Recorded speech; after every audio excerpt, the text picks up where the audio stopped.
Good morning, interminglers, and welcome to another episode of Flattening the Learning Curve. This morning, what we're going to discuss is keeping tidy edges. When we're creating a piece for whether it's interlocking crochet, wacky weave curve, wacky weave blocks, or any other of these interlocking crochet blocks, one of the things that's kind of inherent to all of them is that they virtually all begin with the instruction of chain 4 for the very first stitch of each colored row. And the chain 4 stitch represents a double crochet and a chain 1. The problem that I find with and that's to give us the stitch that's on the edge here. You can't see the stitch here because this one has an added border to it. But one of the issues that I find with that is that it creates a relatively, let me take this blue book out from behind here so you can see what I'm talking about. It creates a relatively loopy edge stitch. So if you want your block to be a standalone block without having to add another edge, I find this to be too loose. There's some things that we can do to work around that, but let's talk just for a minute about that, about what's causing that and where we can go. I mean, basically all of the instructions, as I was saying, begin with the chain 4. That is a thinner than the standard double crochet, so it can appear floppy. Some of the things we can do is, maybe decrease our hook size if we find that the whole drape of this is too loose, and maybe that might be what's causing us to get, an undesirable look on the edge. Personally, I've chosen to use an F hook on as a USF, which is I think 3.75 millimeters. But in any case, the F hook on a DK weight merino curled cashmere blend here. This is Sublime and Debbie Merino cashmerino. Debbie Bliss cashmerino. And my hook size is just fine for what I'm trying to do here for my block. So, that's not the issue here with the chain 4 at the beginning. And I certainly don't want to have to constantly be thinking about the beginning and saying, oh, I better, crochet those hooks, those loops tighter. I want something that's just going to kind of naturally come off of my hook and from my hands and go into that project without having to, constantly be doing this, thought process of, oh, be tighter here, oh, be tighter there, because, ultimately I'm going to end up with inconsistent edges. So some of the things that I can consider doing to mitigate that problem is to use a chain 3 at the beginning. And this does indeed shorten the side stitch, but it also takes out one chain when you're going to hook into that beginning stitch to create the first stitch of the next row, which I actually like to do as opposed to going into the window, because I like to go into the stitch and it creates a straighter edge as opposed to going into the window. I feel like it can be a little indented here. In fact, that is what I did on this one to show you this. It feels like it's a little waffly on that edge. But if I go into the stitch itself, the third chain out of the fourth, then it's going into the chain space that it's supposed to be going into and creates a straighter edge. The other alternative, which is the one that I typically use, is to use a twisted double crochet at the beginning. I'm not going to go over doing a chain 4 here because, if you're looking at this and trying to figure out how to straighten your edges, you already know how to do this block, and you already know, or you may have an idea of how to do this block, and you're ready to think about, well, what else can I do to make this just a little bit tidier. I use that twisted double crochet at the beginning instead of the chain side.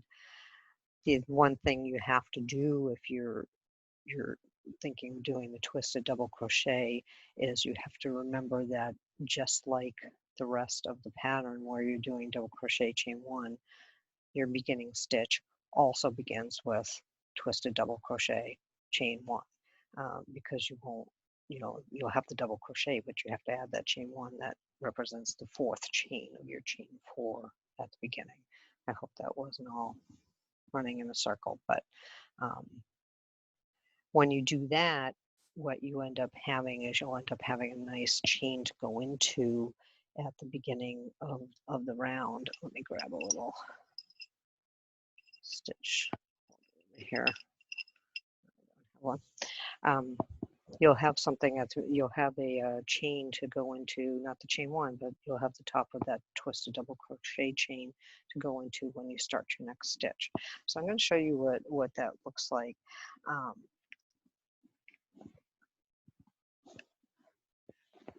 And then the other thing I want you to think about when you're doing the beginning chains is whether you want to do that twisted double crochet, excuse me, for the first stitch of the row, actually at the end of the row that you work on, so that it's already in place when you come back to that color to work.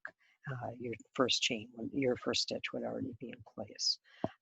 So to look at this right now, I have on my next row here is a main color row and this gray, and I already have my chains in place, but I'm going to take them out because I want to do a twisted double crochet as the beginning. And what I was just talking about was doing it at the end of each row before I go ahead and do the next color work row. So in this piece, I've completed this contrast color row right here, and at the end, instead of just pulling this up and turning it and going to the main color, turning this around, going to the main color row, I'm going to go ahead and do my twisted double crochet, and then I'm going to leave that color and go on to my main color row. So a twisted double crochet, let me get in the right place here, sorry.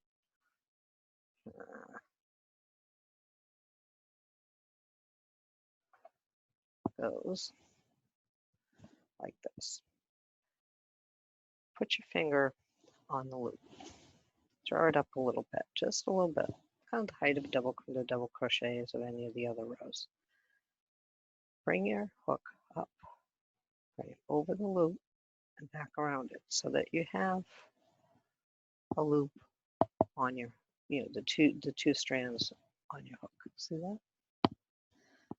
Again, draw it up, bring your hook up over towards you, wrap it around to the back so that you wrap it around. Always hold the loop with your finger. Draw up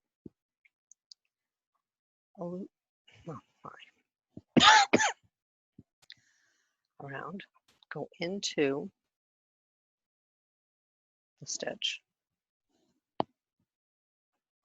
draw up a loop, it's a double, draw up another loop, and go to 2. Remember, I'm always holding that there so that I have my last one, and then complete my double crochet.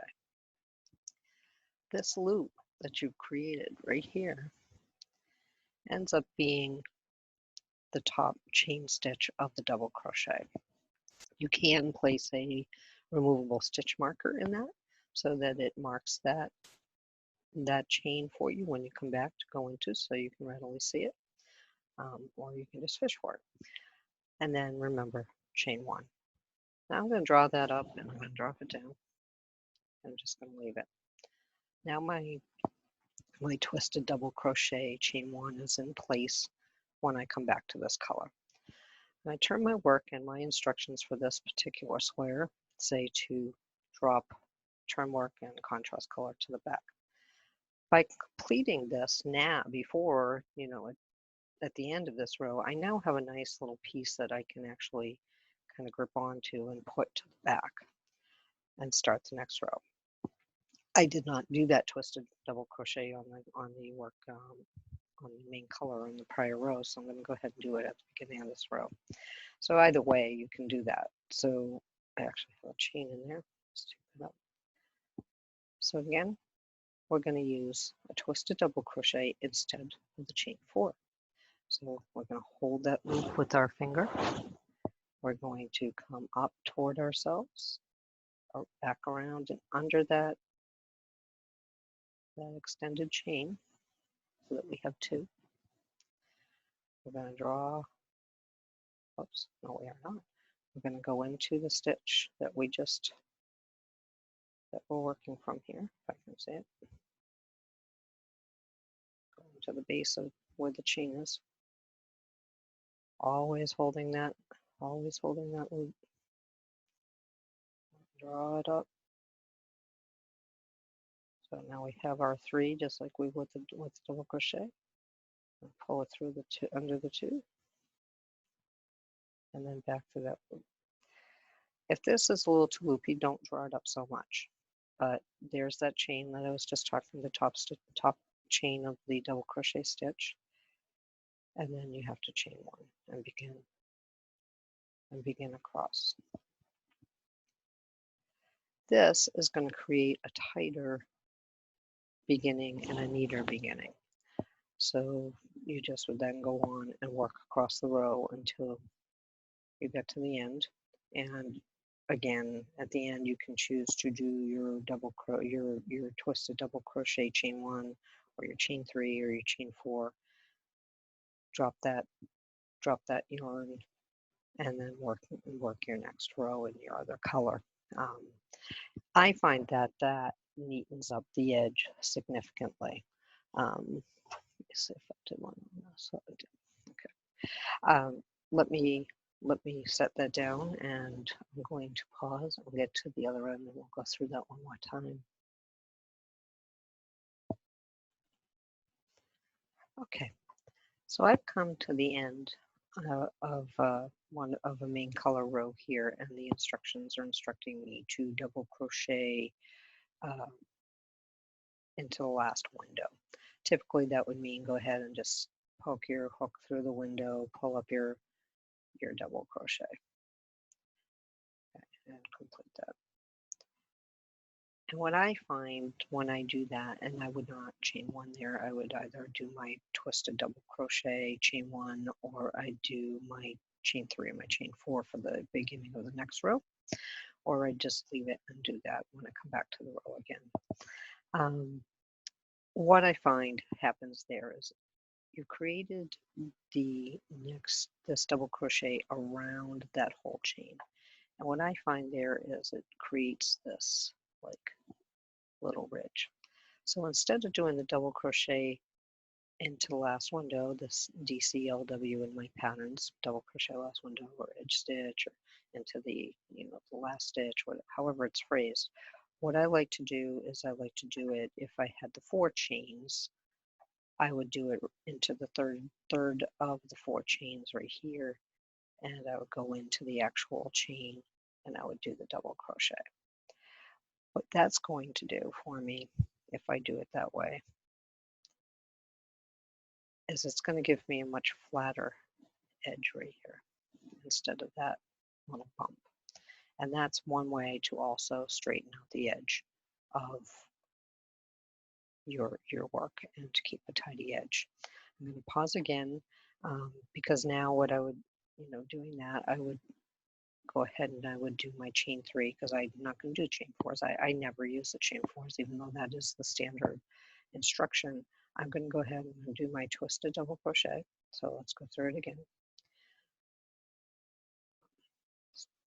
You pull up a little bit of a loop,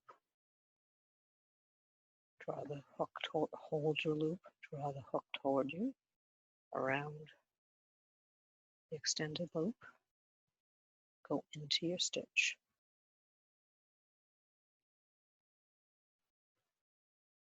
Draw your loop up,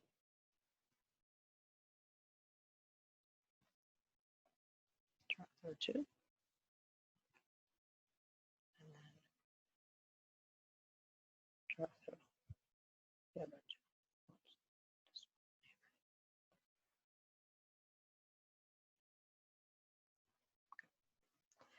And there's a chain at the top of my double crochet, my twisted double crochet right there, that I'm going to use to go into at the last, on the last stitch where it says double crochet last window. I'm going to go into that loop, into that chain space instead, and then chain one, and then go back to my, just drop that, pull up the loop so your work doesn't come undone. I've got a thicker, more standard double crochet here than I have down here for my chain edges. That's going to be nicer when I work. Actually, we can see over here that it's not nearly as floppy on this side as it was on the other. So I'm going to go ahead and I'm going to go back to my contrast color row over here, and I'm going to work that row. If you recall, a few moments ago, we turned our work and we put our contrast color back, but we had already previously made our twisted double crochet right here. So I don't need, when I start my next row, I don't need to do the chain 4, I don't need to do that first side stitch represented in the pattern by chain 4. I'm just going to go ahead right into my work for the next stitch of the pattern.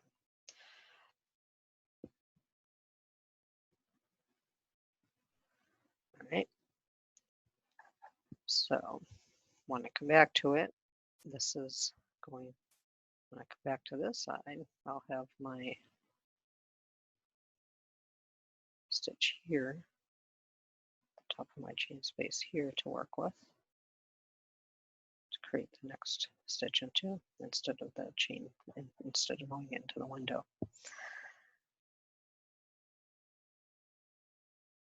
I'll work across that and I'll go on to the next. And that's basically what I have to say about that. Is use the chain 4s if you're perfectly happy with how your edge looks. But if you find you need to tighten up the edge, you can use a chain 3, or you can use the twisted double crochet. That gives you that thicker stitch at the beginning of the row that's more consistent with the rest of the double crochets in the piece. I hope this was helpful to you. I apologize for any coughing I might have done in the midst of that, but I pray you are well and that you'll be at peace, and I hope these flattening of the learning curve videos are helpful to you.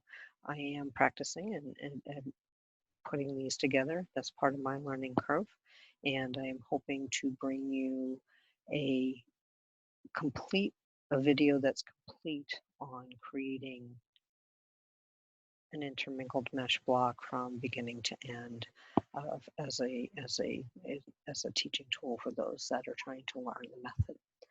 Stay tuned for that and enjoy your day.